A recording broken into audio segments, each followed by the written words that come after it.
êtes sous influence, vous allez accepter de nettoyer une rivière ce samedi et en plus d'un système de chauffage que j'ai réussi à vous vendre, vous allez aussi finalement installer la clim dans votre maison.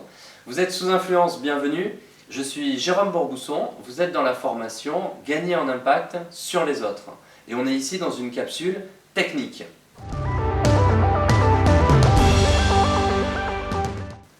La technique du jour, c'est l'autosuggestion extorquée. Alors, qu'est-ce qu'on va faire? C'est une technique d'influence sociale. On a donc une requête, une demande, on veut quelque chose et on a un interlocuteur en face.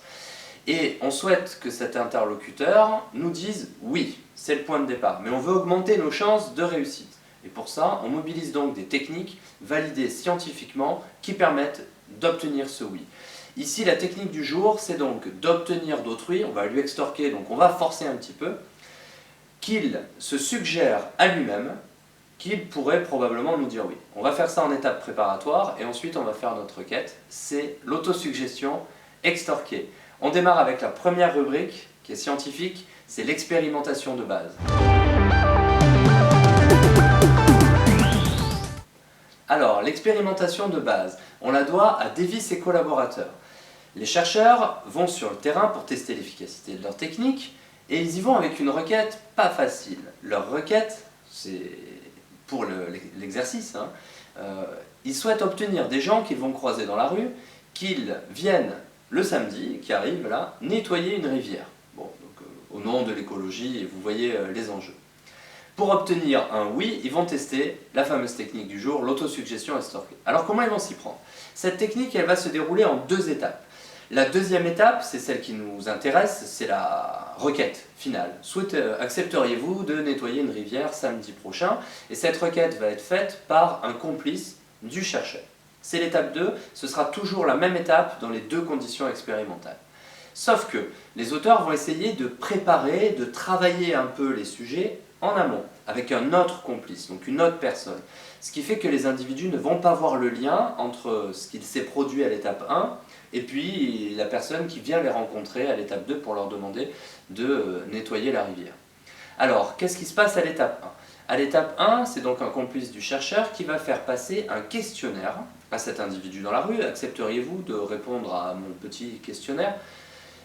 Donc, si la personne n'accepte pas, elle ne fait pas partie de l'étude, et si elle accepte, alors ça démarre.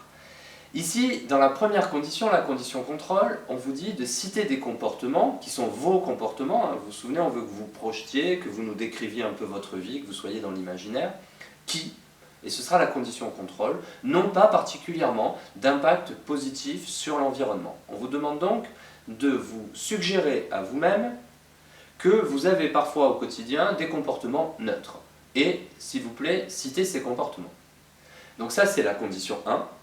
La personne vous fait ce questionnaire, vous repartez dans la rue et ensuite vous croisez un deuxième individu, le complice du chercheur, qui vous dit voilà, je travaille pour une association qui défend l'écologie, est-ce que vous accepteriez de nettoyer la rivière? Et on regarde si vous acceptez ou non de nettoyer la rivière. Dans cette condition, qui est donc la condition de base, on a un peu moins d'un tiers des individus qui acceptent spontanément de nettoyer la rivière. 32% d'acceptation. Un deuxième lot d'individus va se voir présenter un questionnaire un petit peu différent qui va augmenter le taux d'acceptation. C'est ce qui nous intéresse maintenant. Dans la deuxième condition expérimentale, quand vous rencontrez le premier complice du chercheur, voilà ce qu'il vous dit. Bon, citez des comportements de votre quotidien qui, et là on vous dit, vous permettent de vous sentir connecté avec la nature et les besoins environnementaux. Vous voyez parfois dans votre quotidien des comportements de cet ordre-là? L'individu, ah oui, parfois, quand je coupe le robinet à la douche, je me sens connecté avec l'environnement, j'ai l'impression voilà, de faire œuvre d'écologie. Et donc l'individu liste ces éléments. Ce qui nous intéresse ici, il se suggère à lui-même qu'il a des comportements écolos de temps en temps. Très bien, merci monsieur, continue. Et ensuite, quand il continue, il va rencontrer le deuxième complice qui va lui faire la même demande. « Bonjour, je suis une association et accepteriez-vous de nettoyer une rivière ?» Et on observe dans cette condition-là, pour la même requête, que si l'individu a été préparé en amont à se suggérer à lui-même qu'il était écolo, on a plus de 2 tiers d'augmentation, plus de 2 tiers de la valeur qui est en plus, C'est-à-dire qu'on dépasse du coup le 1 sur 2, on est à 54% d'individus qui acceptent de nettoyer la rivière, ce qui est plutôt une belle réussite par rapport à l'importance de la demande. Voilà pour cette expérimentation. On rentre dans le détail maintenant grâce à la rubrique 2 qui s'intitule « Bien comprendre la technique ». Alors, pour bien comprendre, plusieurs éléments. Ce qu'il faut faire quand on a autrui face à nous et qu'on veut l'aider à accepter notre requête, c'est un peu ça. On va l'aider à se projeter dans l'imaginaire, à se figurer qu'il a une identité qui est en fait une identité favorable à la requête qu'on va lui proposer ensuite. On va l'aider à citer des comportements. On va l'aider globalement à se dire qu'il est quelqu'un comme ci, qu'il est quelqu'un comme ça. Et nous, on sait très bien que ce quelqu'un comme ci ou comme ça est supposé répondre favorablement à notre requête. Alors, voilà du coup les deux étapes. Vous allez travailler votre requête en deux temps. Le premier temps, là, dans l'expérimentation, c'était fait par questionnaire. C'est une manière fiable, c'est très fonctionnel, mais on peut le faire directement à l'oral. À se suggérer à lui-même donc qu'il pourrait accepter votre requête, mais vous allez le faire un peu plus finement. Et ensuite, une deuxième étape, soit dans la foulée, soit un peu plus tard, soit par quelqu'un d'autre, lui présenter la requête. Voilà comment fonctionne la technique. Alors, maintenant, un exemple de conversation pour que vous arriviez à bien comprendre à quoi ça peut ressembler autrement que dans l'expérimentation qu'on a vue.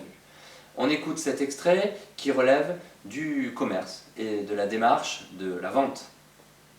Maintenant que j'ai tous les éléments pour vos besoins en chauffage, un système de climatisation froide qui pourrait vous convaincre, il ressemblerait à quoi?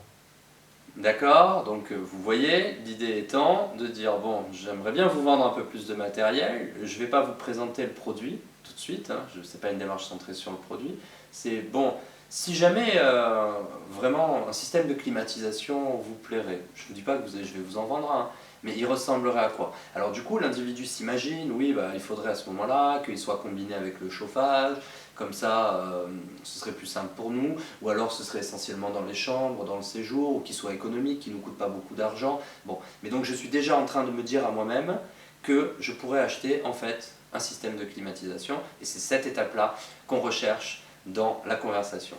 Autre extrait, ici on écoute. Je vois que notre processus d'accord résiste un peu. Qu'est-ce qu'il vous manque pour signer avec nous? Voilà, un grand classique. Vous avez commencé votre négociation, vous n'y voyez plus clair, vous aimeriez bien clore un petit peu les débats, et finalement, peut-être que les besoins du client que vous avez listés, il en manque quelques-uns que vous n'avez pas vus, et ben vous les lui demandez directement. À quelles conditions vous signeriez avec moi? Et donc l'individu va dire, bah, là, c'est pas une question de prix, c'est une question de qualité de produit. Et donc il vous donne les éléments, et ensuite bah, il va falloir y répondre, hein, évidemment, à ces objections-là. Mais vous les avez, ça veut dire qu'une fois que vous les avez levées, celles-ci, il se les est suggérées à lui-même, je signe si jamais il lève cette objection-là, et donc derrière, vous facilitez votre travail. Autre extrait? Si nous parvenions à un accord, comment vous imaginez les premières semaines de mise en place de nos relations? Ok, même logique.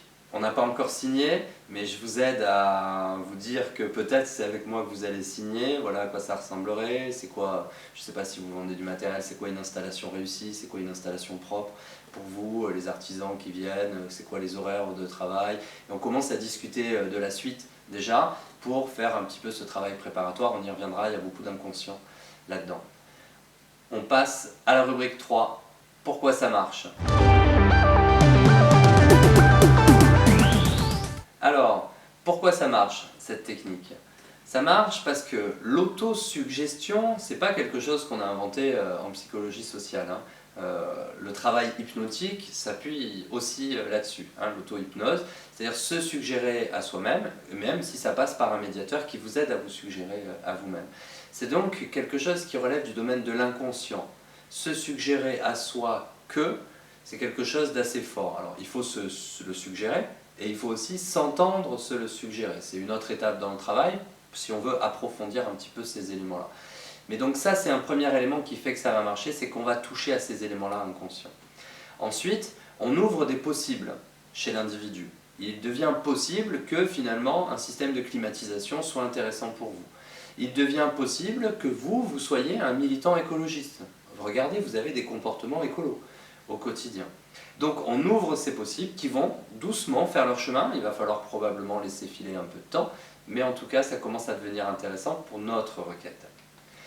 Tout ça ensemble, on a fait donc une préparation inconsciente de l'individu, consciente chez lui, qui va lui permettre d'envisager très positivement notre demande, et c'est ainsi qu'on augmente le taux d'acceptation de notre requête. Dernier élément d'explication du pourquoi ça marche, l'individu, au moment où il entend la requête, il va avoir un inconscient qui est préparé, qui lui dit « tu peux accepter », c'est pas une très grande surprise, d'accord? On en avait déjà parlé, je suis au courant, hein, c'est l'inconscient qui lui parle, je suis au courant, tu peux y aller, on n'est pas dans quelque chose de violent ici. Et c'est exactement ce qu'on souhaite. Allez, on attaque la rubrique 4, c'est le résumé. En résumé, sur cette technique, on y va. Aider autrui à se projeter lui-même dans des comportements qui coïncident avec ce que vous attendez de lui. C'est assez facile à faire, essayez. Une fois que vous avez fini ça, la conversation suit, on peut être le lendemain, on peut être dans la même conversation, alors allez-y avec votre requête, vous aurez fait un bon travail préparatoire. On passe à la rubrique 5 maintenant, c'est mieux comprendre les conditions d'efficacité. Les conditions d'efficacité. Quand est-ce que ça marche mieux? Quand est-ce que ça marche un petit peu moins bien? Tout d'abord, ça marche bien en amorce d'un travail préparatoire. Donc il y a plusieurs techniques qui ont besoin de faire un travail préparatoire à ce que la requête arrive. La technique de l'autosuggestion extorquée peut être une bonne technique à mobiliser dans ce travail préparatoire-là. Donc vous pouvez la combiner avec d'autres techniques, on va la combiner tout à l'heure, vous allez voir. Ensuite, elle marche bien aussi sur des étapes terminales du processus de négociation. Vous avez déjà bien négocié, le processus est avancé, il ne reste pas grand-chose, vous n'avez pas envie que ça vous file entre les mains. Et bien hop, autosuggestion, à quoi pourrait ressembler la première semaine de travail si on signait ensemble, qu'est-ce qui vous manque pour qu'on puisse signer, dites-le moi, et ça peut être une bonne manière d'accélérer le processus de closing. Et dernier élément, on va pouvoir la combiner avec d'autres techniques pour la rendre encore plus efficace, c'est ce dont on discute maintenant. Je vais vous donner un exemple où elle est combinée avec la technique de l'étiquetage. Allez voir la vidéo, la capsule technique associée à cette technique si vous ne la connaissez pas. Et on va l'associer aussi à la technique de la coopération. Pareil, le travail ensemble, il y a une capsule technique qui est dédiée à ces éléments-là. Voilà à quoi peut ressembler la conversation dans ce contexte-là. On est donc dans le domaine d'un accord commercial et la conversation est la suivante. Cher client, vous qui êtes plutôt très rationnel et essayez d'anticiper beaucoup de choses, ce serait utile qu'on essaye de se figurer ensemble, dans les détails, la solution idéale que je pourrais vous proposer. Ok? Donc, pour ceux qui arrivent à identifier les techniques, cher client, vous qui êtes plutôt très rationnel, c'est un étiquetage, donc là on n'a pas le contexte, mais c'est pour stimuler ça chez l'individu, hein, une analyse rationnelle qu'on va reprendre derrière. Vous essayez donc d'anticiper beaucoup de choses, ça c'est la technique de l'autosuggestion extorquée, hein, que je vais vous extorquer une forme d'imagerie, de simulation. Vous qui êtes rationnel, ça va vous plaire, vous allez forcément rentrer bien dans ce jeu-là, c'est parfaitement adapté pour vous. Ce qui serait utile, c'est qu'on essaie de se figurer ensemble, on va travailler, on va faire presque un exercice d'imagerie, une sorte de séance d'autosuggestion, on va mettre entre parenthèses notre produit. Et donc là on est dans la technique de la coopération. Et pour qu'on se figure ensemble quoi, ce qui m'intéresse, qu'on se figure dans les détails, la solution idéale qui pourrait vous convenir, que je pourrais vous proposer, puisque ensuite, c'est ce que je vais vous proposer. On passe à la rubrique 6, ce sont les dangers. Les dangers de la technique. Attention, ils sont dangereux, c'est un classique. Alors, premier danger, un refus de faire l'exercice par votre interlocuteur rendrait la suite du processus plutôt mal engagée. Hein. Si on est en fin de négociation et qu'il refuse de faire l'exercice, vous êtes plutôt dans une position inconfortable. Et s'il refuse en début d'exercice, pareil, la suite risque d'être assez difficile. Donc il va falloir bien l'emmener pour être sûr que l'exercice que vous allez proposer à votre interlocuteur ne paraisse pas quelque chose de farfelu. Allez, on ne veut pas de refus sur notre autosuggestion extorquée, donc si vous faites un questionnaire, pas trop compliqué, faites quelque chose de simple pour que l'individu rentre dans l'étape préparatoire. Autre danger, c'est que vous soyez perçu comme voulant aller trop vite. Hein. Il y a des étapes dans la négociation où de demander à l'individu ce qui va se passer après, de se projeter, si jamais on est sur ce type de démarche-là, pourrait faire sentir que vous brûlez des étapes. Donc attention à bien le mobiliser sur des moments qui sont propices. Très bien. On passe à la dernière rubrique, c'est la conclusion. En conclusion, qu'est-ce qu'on peut dire de l'autosuggestion extorquée? Allez, imaginez, décrivez la scène, projetez-vous, parlez-moi de vous. Imaginez des comportements où vous avez trop chaud l'été. Je vais vous vendre une climatisation. Alors là, décrivez-moi à quoi ça ressemble, un été désagréable dans votre maison. Quelles sont les pièces qui sont insupportables? On est dans la technique. Ensuite, c'est une technique qui travaille l'inconscient. N'oubliez pas, pour faciliter les étapes futures. Donc elle n'est pas autosuffisante. C'est un travail préparatoire. On en a terminé avec cette capsule technique. Je vous remercie et je vous dis à bientôt dans la formation, notamment sur les autres capsules techniques, s'il y a des éléments qui vous ont échappé dans cette vidéo-là.